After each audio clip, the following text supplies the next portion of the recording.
Good morning guys! Welcome back to my channel. Ito, papakita ko sa inyo yung makina namin na pambuo. Ito siya oh. Ayan, ito lang munang isa papakita ko sa inyo. Ayan, yan yung ginagamit namin. Ayan guys, ayan yung mga tela na ginagamit namin. Tapos mga sinulid. Ayan. Ayan yung lagayan ng mga sinulid namin na ginagamit dito sa tahian. Ayan guys. Ayan no. At ito naman yung makina namin na pang double. Ayan, yan yung papakita ko sa inyo. Dalawa ang karayom niyan. At ito naman yung pang badana, post type ang tawag dito. Ayan, pangkabit ng kabit ng visor. Ayan. At ng badana. Ayan guys, yan yung makina namin ginagamit. Ayan, ito naman yung makina na panggawa ng badana. Ayan guys, may palaman din yan. Pilon ang tawag niyan. Ayan, ito yung makina na panggawa ng badana. Ayan. Ang nag-ooperate niya yung boss namin. Ayan, siya ang gumagawa. Ayan, maraming sinulid na nakakabit. Ayan guys. Hindi ko lang mabidyohan na natakbo yung makina. Kasi yung bossing namin ang nag-ooperate niyan. Nahiya ako mag-video. Ayan guys.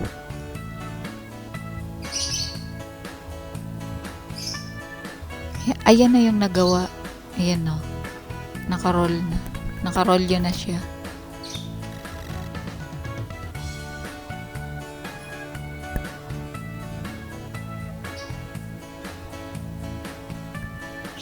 Ayan guys.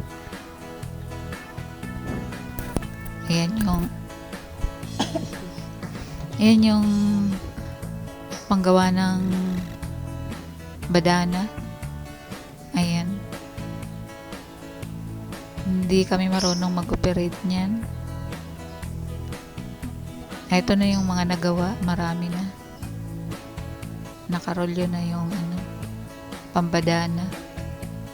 Para madaling makatapos kami sa paggawa ng sombrero.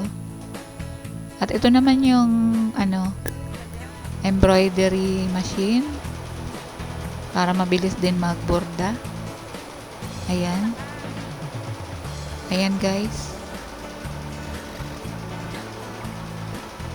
Ito yung pang borda namin na computer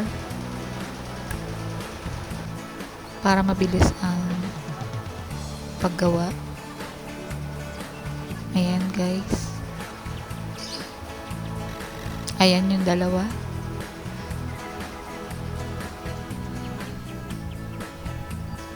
Ayan guys, dito ako sa labas.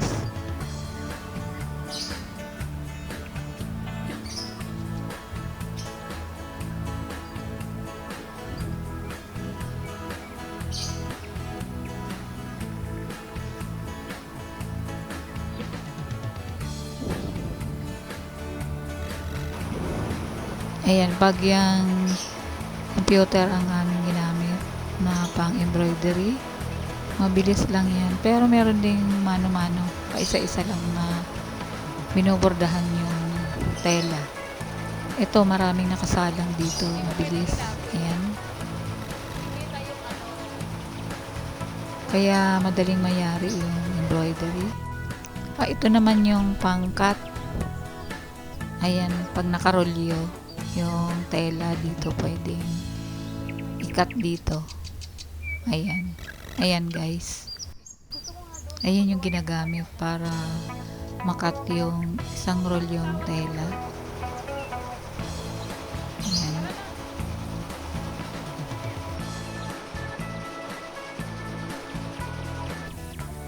At ito naman yung tahian naming magulo.